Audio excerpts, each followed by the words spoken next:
Seeing I got my phone and video thing going, I might as well start this other story I was going to share with you. Hey everybody, my name is Ateu Enfan. The name my master gave me is Ateu. It's actually from the first words he ever spoke to me, which were Inut Ateu, which roughly in our language translates to "You are my first surprise." My name means first surprise. It's not very elegant, but yeah. The story I'm going to start by telling you is the story of how humanity actually came into existence. It's a story that's been written apparently several times, but none of them are accurate. It's because this story was never actually told. It's a story that I gathered from many thousands of years of memory walking with my master. So what we call the Anunnaki, I don't know what they were called. My master never specifically told me what his people were called, and there's a very basic reason for that. I was a tool. We were tools for them. Like we build or are planning to build mechanical robots, the Anunnaki built biological ones. That's just how they are. They're predators. So they have no trouble turning meat into tool. But this is the actual story of why they came here, why we don't know where their planet is, everything. We assume the Anunnaki story is a few 100,000 years, but it's not. It's hundreds and hundreds of millions, maybe billions of years old in this solar system. Billions of years ago, there was a binary star within our solar system that no longer exists. Around this binary star was the Anunnaki's homeworld. It, along with this star, now it orbited the red dwarf, this red dwarf binary star, right? Orbited on this mass elliptical orbit. It was kept warm on the furthest orbit by this binary star, right? But when it would come close within our solar system, it would cause all kinds of havoc on the planets within the system. And at this time, there were at least 2 planets that had life on them, neither of which were Earth. One was Mars, and there was another further out. Maybe 2 to 3 billion years, maybe even 4 to 6 billion years ago, our star was a little bit brighter. So the life exists a little bit further out. It's gotten considerably dimmer over that time. But at this time, right, this mass elliptical orbit, this binary star would move close to the white dwarf, and the life on this planet around the red dwarf would absolutely explode. And this would happen for maybe a couple of thousand years, and then it would spend another 7,500 years on this mass elliptical orbit, and then another 1,500 around our planet. This happened for a long time, as the Anunnaki very slowly evolved throughout their culture and whatever else. Now, I don't know much about this time, but I can assume quite a bit. There is a line that there's just a line that's written in the Bible that existed on our world for a very, very long time, a lot longer than you know. And it is made in the image of God. We are made in the image of our masters. We reflect the Anunnaki in a lot of our behavior. We can't help it. They made us. They didn't. It's complicated. So they probably went through a similar evolution than we're going through now. They likely industrialized, destroyed the environment, ate all the animals. I know this much, all right? They ate all the animals. Anunnaki are voracious predators. So they ate all the stuff on their planet, industrialized the crap out of it. Their evolution was quite different to ours, though. By the time their planet was destroyed, they were already spacefaring. So what they became were planet conquerors. They would find developing worlds. They would either simply destroy, alter, and consume the population, or something else. I obviously wasn't there for this. This was billions of years ago. This cycle of destruction and consumption went on for hundreds of millions of years, maybe a billion years. It went on for an almost incalculable amount of time until a king, the king I'm going to call Kronos. There's a lot of our mythology that overlaps with the Anunnaki history, funnily enough, because it doesn't matter why. So we're going to call this King Kronos.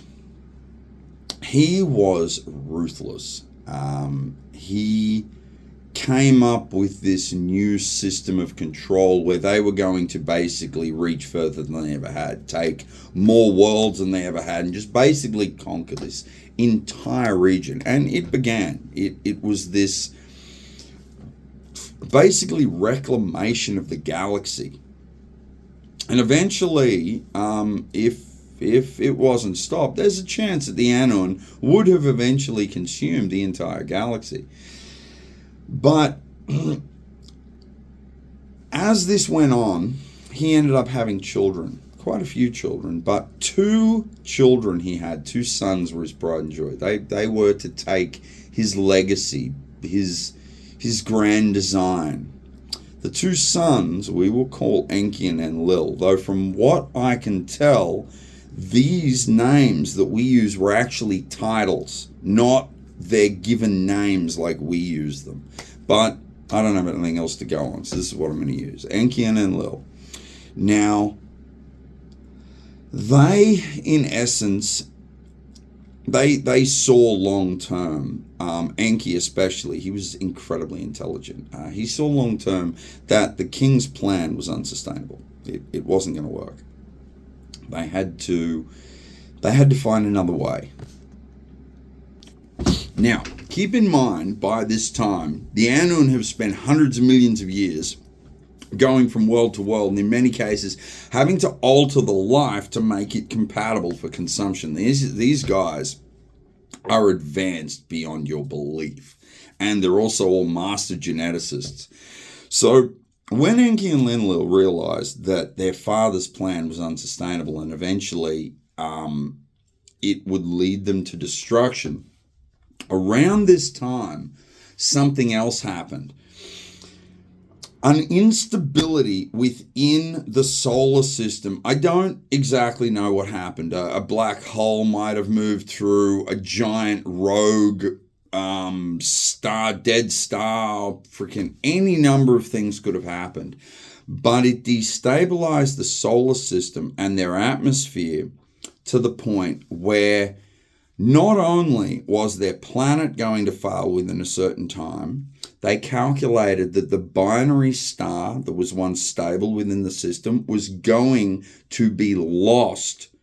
Like it was going to lose orbit. The instability had created like massive carnage within the solar system because these 2 planets, right, around the white dwarf star were being used by the Anunnaki as feeding grounds, as like cultivation areas nearby, while they went off and conquered and did all manner of... They were kind of like the Vikings, but on a planetary scale.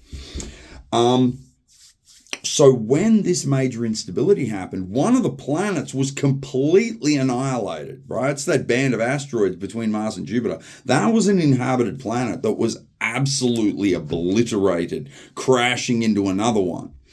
Mars took an impact from one of the massive chunks of rock, which is a huge scar, and it lost all life. And then the star got flicked out of the solar system. It was basically the most unimaginably bad situation you could get. This may, in fact, sorry to try and overlap, pulling all this together is difficult, but this may have been when the Anunnaki went all full crazy and conquering the Kronos king, started thinking about destroying their neighbor races. Like this was a bad idea because there's stuff out there even stronger than the Anunnaki. Anyway, so they tried to overthrow their dad. it did not work out. They kind of failed and had to flee.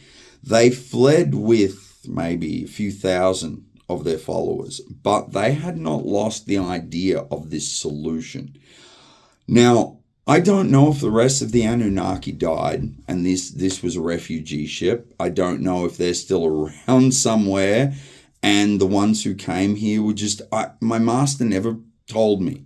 Much of this is speculation by my memory of watching them and listening. They gave away a lot, man. They didn't think I could speak their language, but anyway, it doesn't matter.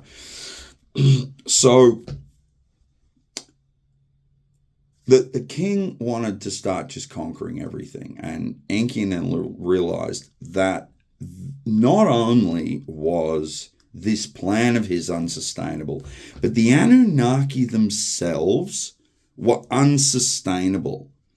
There's something I think that every predator realizes at a certain level of advancement, and that is to take life, to sustain life, is unsustainable in essence. There has to be a better way. So they wanted to find this better way. So Enki had a plan to have them evolve beyond their need to consume, need to control, need to destroy. Because as a predator, you get great joy from the sound of screams, the sounds of breaking bones and things like that. It's evolved into you. You need to feel that so that you keep wanting to eat, regardless of how horrible it is for the thing you're eating.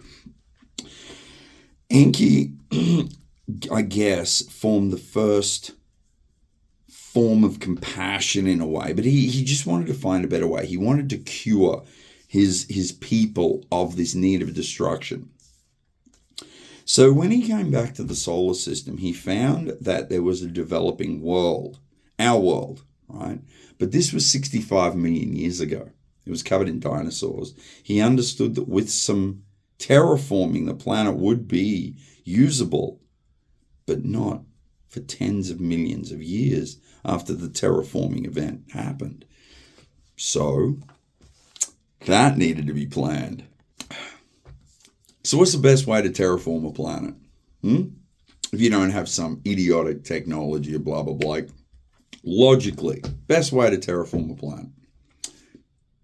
You just alter how it evolved to begin with.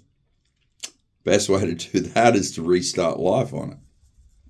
So what the Anu needed was a world similar to theirs. Okay, their world was this mass elliptical orbit thing where stuff sort of grew and then died off and then grew and then died off, right?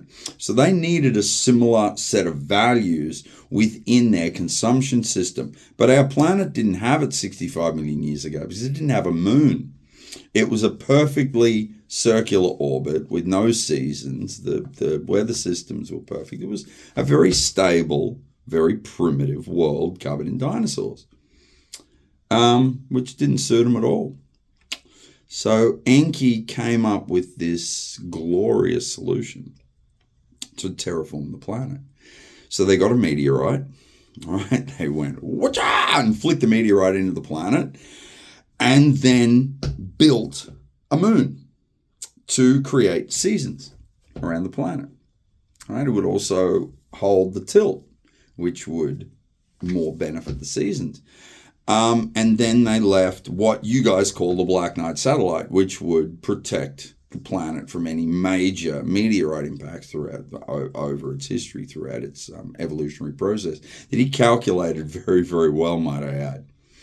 And then what the Anunnaki did, right, is they used a universal law to travel forward in time. See, the way spatial curve works and space-time works is you can alter space around you so that less time passes for you, but more time passes for everything else. It's similar to moving close to a black hole and time seemingly freezes for you, but keeps moving at the same speed everywhere else. So in essence, for you, time jumps forward. This is what the Anu did. They got in their ships. They altered their slip drives, their jump drives, they're like faster than light drives. And Enki basically put a bubble around all the ships, got them all up to this specific speed in a loop around our solar system, and calculated it and put them to sleep. So they would travel at near light speed for 2 centuries. It was about 165 years, to be honest. And when they came out, 65 million years would have passed on the outside. That's exactly what happened. When they came out and came back down to the planet, there were these little bipedal things running around all over the place. There was the diversity of like mammal and lizard. There were birds. There was basically everything in a rudimentary, abstracted sense that once existed in their own world. There were abstracted versions of themselves in primitive form that they would be able to then alter and consume so they wouldn't starve to death. So they came down and Enki started experimenting. Now, the first series of servants / food that they made were very, very primitive, were very basic creatures. The first series were simply food, but they were left, run around, and given civilization and blah, blah, blah, because to eat, and as an advanced being, you need to eat advanced food. You can't just eat basic shit and keep your advancement. It's this you are what you eat kind of thing. But they weren't good at serving. They weren't good at following instructions. So he created a second batch who were slightly better at serving, but they were very animalistic and not really very useful. They were hard to control, and they were edible, but they weren't any fun. Basically, they just weren't any fun. So he tried again and again. Now, this evolution continued until Enki got to the end of the 6th iteration of humanity, or in the middle of it, and he realized something was missing. Right now, something that you need for advanced life is time, evolution. All right, values, universal values, intelligent values take time. Right, but this was a primitive world. These were primitive things. It didn't matter how much of the Anunnaki they put into these beings. They weren't enough. So Enki decided the only way he was going to understand how to solve this problem was to create himself a vessel to put his consciousness into, to allow himself to understand what was missing. He needed to understand his creations better to be able to better create them. So he built this perfect human vessel. After the 6 failed tries and all this insanity, he made a vessel for himself. Now, he did this in secret because although the Anunnaki body jumpers, I'll explain it another time what that means, but they create a new form and move their consciousness into it. It's so they don't ever die because they lost their world. It's very difficult to explain. It's a very long explanation, so I need to keep this bit brief, but they're body jumpers anyway. So Enki created himself, and it was dangerous too, because he had to abstract this vessel quite a lot to be able to give it the values he needed to be able to think in this way that he wanted to. But he didn't know if it was going to work or not. Right? So he's created his form, he's put it on the table, and he's turned on the machine. And the very moment that happened, the absolute last thing he ever expected happened. His vessel woke up without him. And he walked into the room, looked at it, and said, Inat Ateu, you are my first surprise.